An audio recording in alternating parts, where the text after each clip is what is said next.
Just because it's been done before doesn't make it easy. This paradox is immediately evident in all of my projects. Every build I do something new. And every build I do, something goes wrong. I might not be the brightest bird in the bush, but I smell a correlation. And I'm sorry to say, but this build is no different. So the real question is, can the slow bird still catch a worm? Welcome back to Inheritance Machining.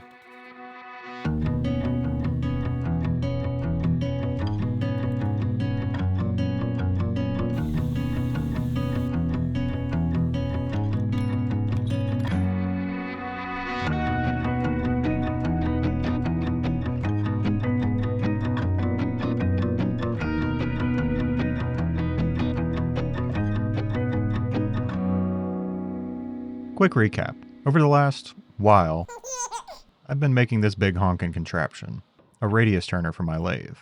It'll let me put round corners on parts like this form tool, except all the sizes.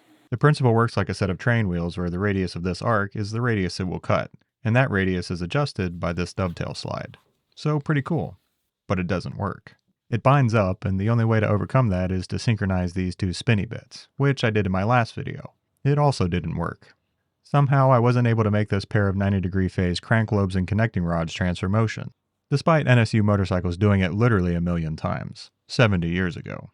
I did get a glimmer of hope in the comments section of that video though, something Bentley did in their engines and even further 100 years ago. A similar design but with 3 connecting rods phased 120 degrees apart. The extra connecting rod could be all that's needed to keep this thing going.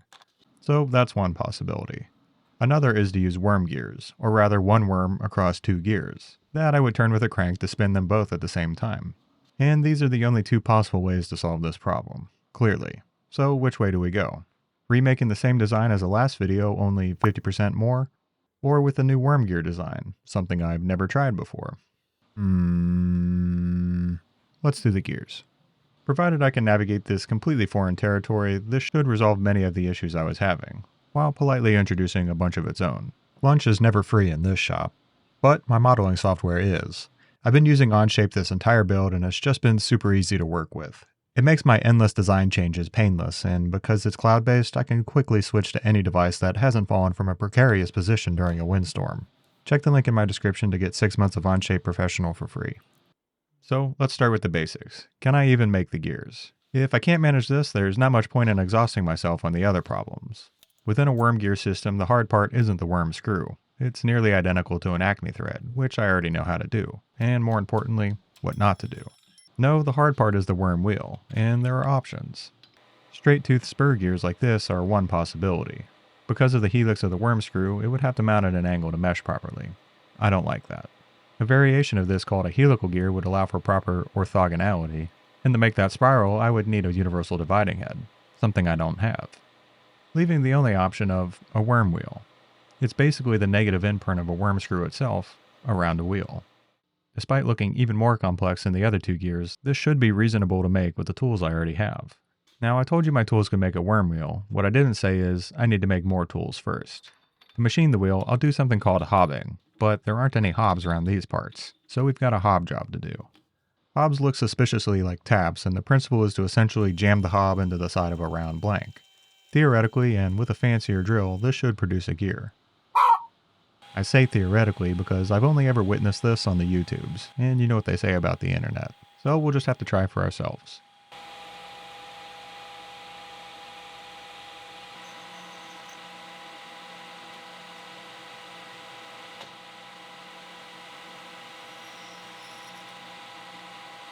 My blank's ready for its threads, and they need to be of the Acme flavor. But this thread cutter isn't the right seasoning, not at 10 TPI anyway. No, I need to cook up another 8 TPI version because, well, just because. I've made cutters like this before, so I'll spare you my normal pedanticism. A combination of the surface grinder and something called a sign plate lets me set a very accurate angle by placing a very accurate stack of gauge blocks underneath. And a magnetic chuck on top secures a high-speed steel blank against an angle gauge. So when I start grinding, I'll get both the correct tooth angle and a few degrees of helical clearance underneath. This makes room for the spiral of the threads we'll eventually cut.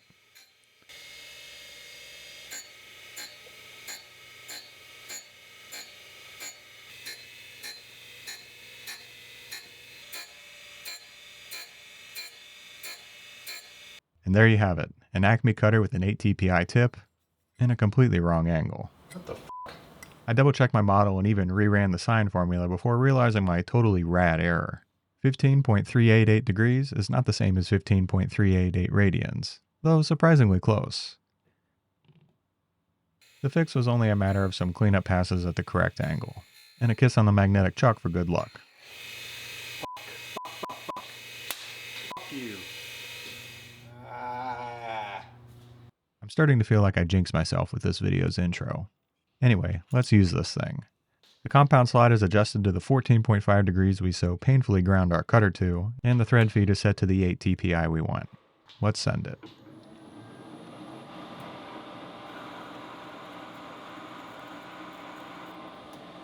Yeah, that never gets old.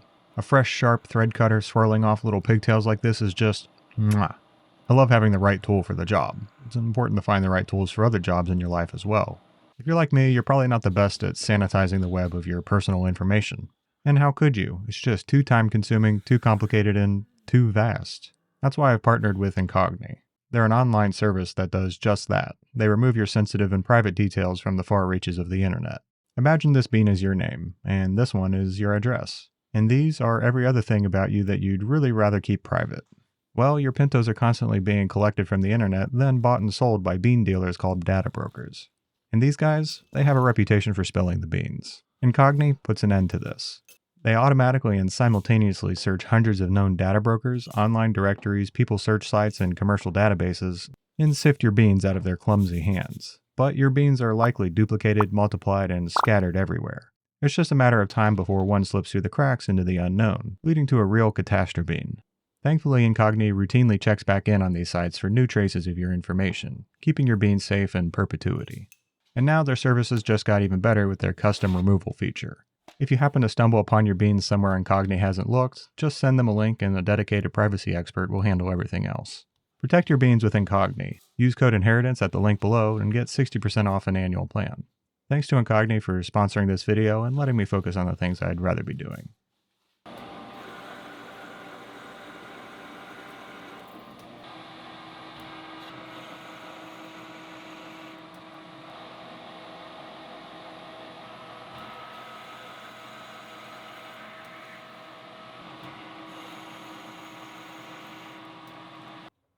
Once the wires 3 give the guarantee, the worm screw is finished. But we didn't come here to make a worm screw. The only difference between this and a gear hob is a whole bunch of teeth. A slitting saw should do the trick though.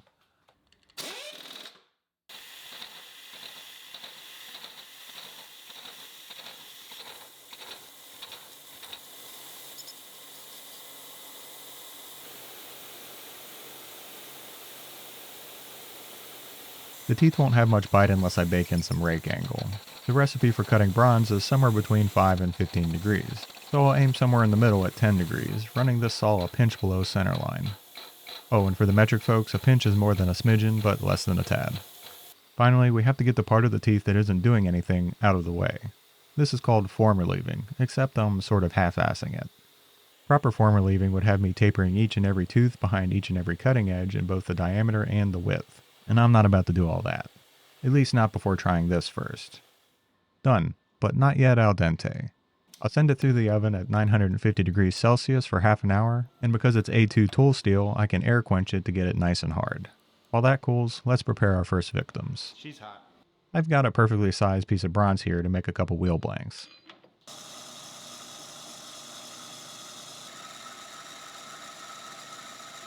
Okay, maybe not perfectly sized. I do have to turn this down quite a bit. But maybe with a little less enthusiasm.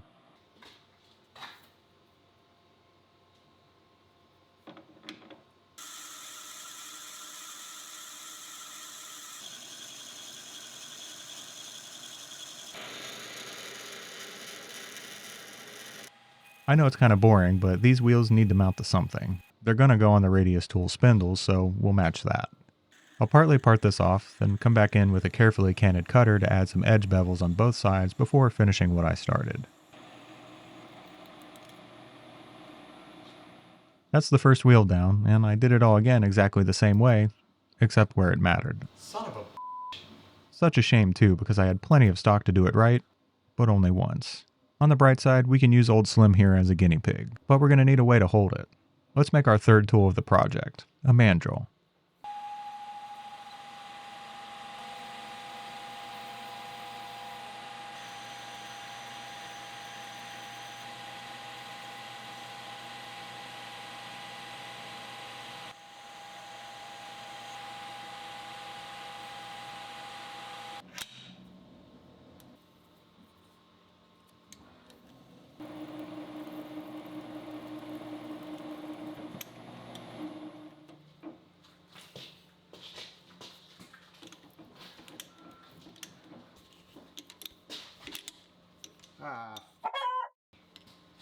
I'm pretty dense, but even I can sense a trend here. Not sure what the common denominator could be though.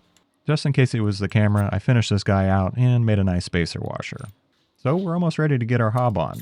I want the best chance for success though, so I'm preemptively cutting notches for the teeth. That way our hob has something to bite into once it starts doing its thing.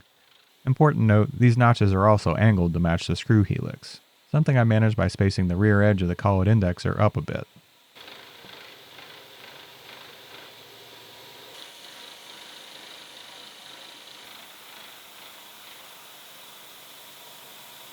We're nearly ready for our first hob jobbing, just need to get the final touches on this guy. First removing the heat treat scale, which started with a couple minutes at the wire wheel and soon evolved into a full hour of manually picking it off of each and every tooth. Remind me to do the foil bag trick next time. Then after a few licks with the grinding wheel to make sure our edges are nice and sharp, we're ready. Let's hob. With the collet indexer laying back down flat and the pins removed so it's free to spin, this should just be a matter of lining up the hob teeth and the gashes we already made and turning it on.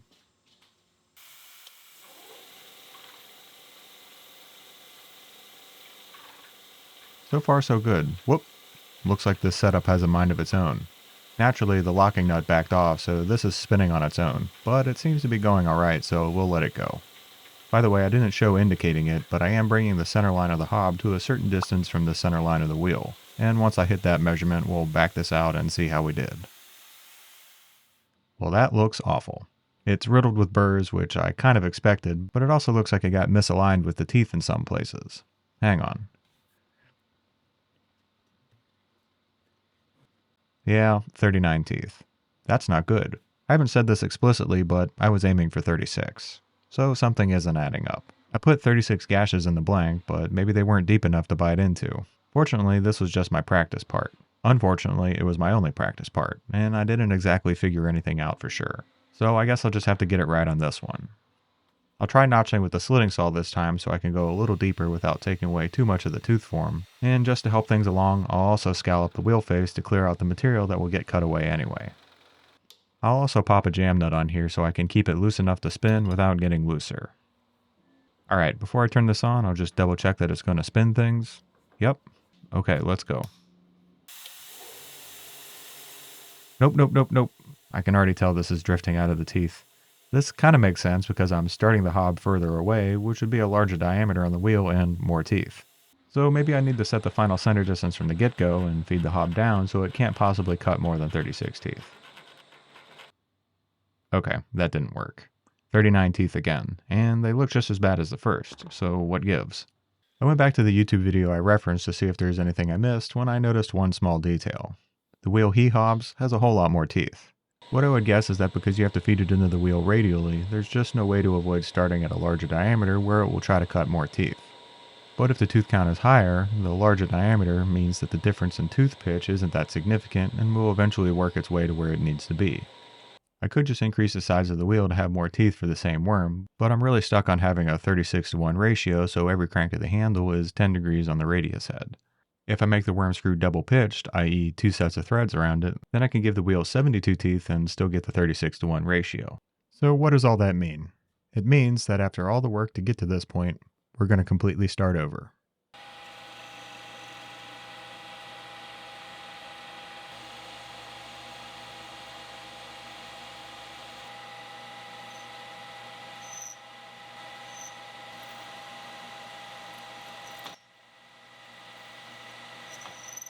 A different worm means a different cutter, 12 teeth per inch versus 8 from before. I had to make this change just to make the worm wheel a reasonable size after doubling the number of teeth. And after actually cracking open Machinery's handbook this time, I discovered that 20-degree pitch angle is much more common. This might also explain why my 14.5 degree setup gave me the middle finger. Let's give this one a go.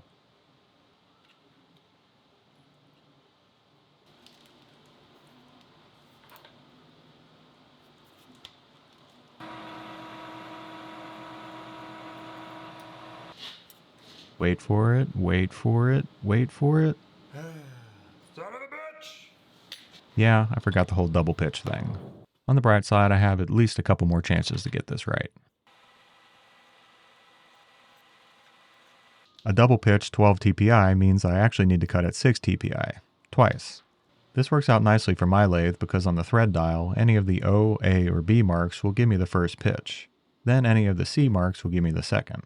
So that's first engage at O. Very nice. And engage at C to cut the thread in between. Double nice.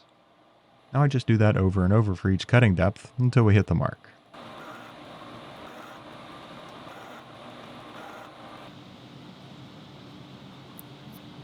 Everything's basically the same from here. Flutes, reliefs, and hardening. This time with the torch because I've basically lost all patience.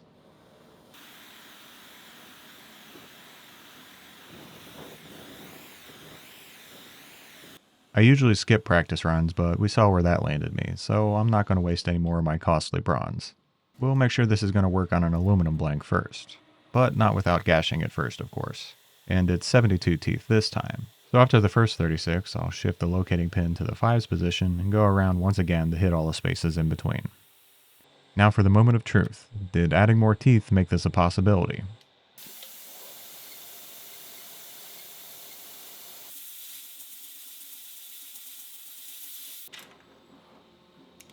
And the answer is no.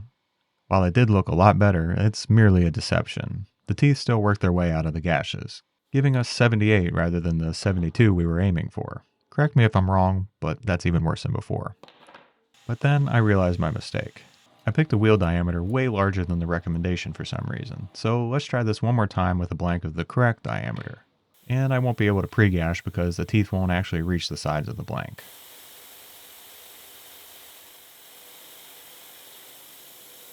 That worked surprisingly well, except for where it started. It just sort of gouged out the face rather than moving the wheel. And of course the tooth count is off, again, but who's surprised by that? This is enlightening to me though, because I think it finally dawned on me why this hasn't been working. My form relieving is a little too relaxed. Let me explain. The whole idea of this free hobbing method is that the hob itself drives the wheel blank. But with the massive amount of relieving I did behind the cutting edges, once it takes the initial bite, there's nothing engaging with the material to keep the wheel moving in synchronicity. Too long didn't read.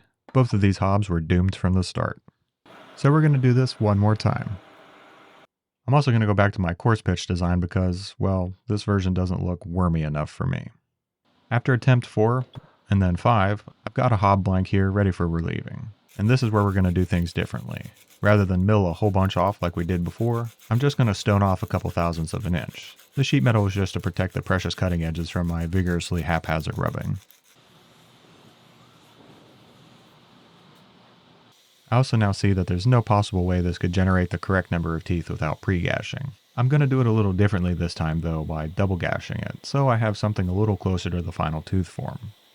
Hopefully this will mesh with the hob a little better and keep things spinning without jumping teeth again. Only one way to find out though. Alright, that's promising. Let's turn it on. Hey, it's working. The hob is staying in the teeth. Maybe if I just keep my approach super gradual, this will work out after all. I don't know if you saw that, but hang on. That was a skipped tooth. I can pretty well guess what's going to happen from here, but let's finish what we started. Hard to do a proper tooth count in this region, but almost every other tooth looks great, so I think we're getting close. It might be a tooth count limitation again, so let's try with a larger blank for 48 teeth. And maybe we can get away without pre-gashing. Yeah, I didn't think so. I'll use the same double gashing method from before, and we'll give this another go.